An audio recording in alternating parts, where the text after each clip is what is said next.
கிறிஸ்துவுக்குள் அன்பானவர்களே, ஆண்டவரும் இரட்சகருமாகிய இறைமகன் இயேசுவின் நாமத்திலே அன்பின் வாழ்த்துக்கள். இந்த நாளிலும் கூட நாம் தியானிக்கும்படியாய் எடுத்துக்கொள்ளப்பட்ட வேத பகுதி பரிசுத்த மத்தேயு 4ஆம் அதிகாரம் வசனங்கள் 18 முதல் 22 முடிய. எனக்கு பிரியமானவர்களே, கிறிஸ்துவானவர் தம்முடைய முதன்மையான சீடர்களை அழைத்த பொழுது அவர்கள் எந்தவித மாறுத்திறமும் சொல்லாமல் தங்கள் குலத்தொழிலை, தங்களுடைய சொந்த அலுவல்களை விட்டுவிட்டு ஆண்டவர் இயேசு கிறிஸ்துவுக்கு பின் சென்றனர். ஆம், எனக்கு அன்பானவர்களே, முழு நேர ஊழியர்கள் மட்டுமல்லாதபடிக்கு கிறிஸ்துவை ஏற்றுக்கொண்ட ஒவ்வொருவரையும் அவர் தம்முடைய ஊழியத்திற்காக அழைக்கின்றார். கடவுளுக்காக நான் ஊழியம் செய்ய வேண்டும் என்று நினைத்து முழு நேரமாக ஊழியம் செய்தால் மட்டுமே அது உண்மையான ஊழியம் அல்ல. ஒவ்வொருவரும் கூட அவர் ஏற்றுக்கொண்ட, அவருக்காய் வாழ தீர்மானிக்கிற ஒவ்வொருவரும் கூட அவருக்கான பணிகளையும் அவருடைய நாம மகிமைக்கான காரியங்களையும் நிச்சயமாகவே செய்ய முடியும்.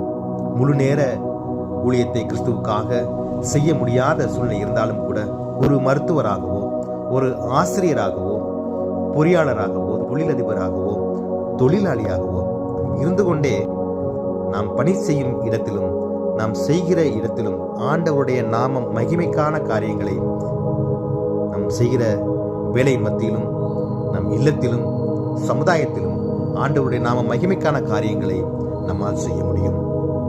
பிறரை கிறிஸ்துவின் மந்தைக்குள்ளாக அழைப்பது, அதற்கான பணிகளை செய்வது, அதுவே உண்மையான கிறிஸ்தவமாகும். கிறிஸ்தவன், கிறிஸ்தவள் என்று சொல்லி நாம் பெருமை பாராட்டிக் கொள்ளாதபடிக்கு அதன் உண்மையான பொருளை உணர்ந்து அவருக்காக வாழ நாம் அழைக்கப்படுகிறோம். கிறிஸ்தவன் என்றால் கிறிஸ்து அவனுக்குள்ளாக இருக்கின்றார். கிறிஸ்தவள் என்றால் கிறிஸ்து அவளுக்குள்ளாக இருக்கின்றாள்.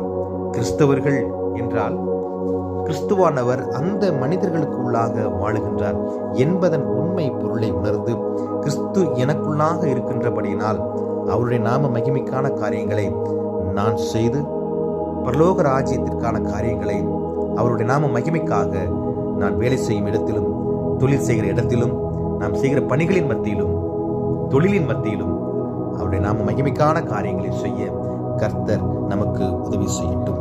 இந்த நாளிலும் கூட அது போன்ற ஒரு தீர்மானங்களை எடுத்துக்கொள்ள ஆண்டவர் தாமே இதனை கேட்கிற ஒவ்வொருவருக்கும் கிருபை அளிப்பாராக. ஆண்டவர் நோக்கி பிரார்த்தனை செய்வோம். கிருபையும் இரக்கமும் நிறைந்த எங்கள் அன்பின் கடவுளே, நீர் கொடுத்த இந்த புதிய நாளுக்காய் நாங்கள் நன்றி செலுத்துகிறோம். தேவரீர் இந்த நாளை ஆசீர்வதிப்பீராக.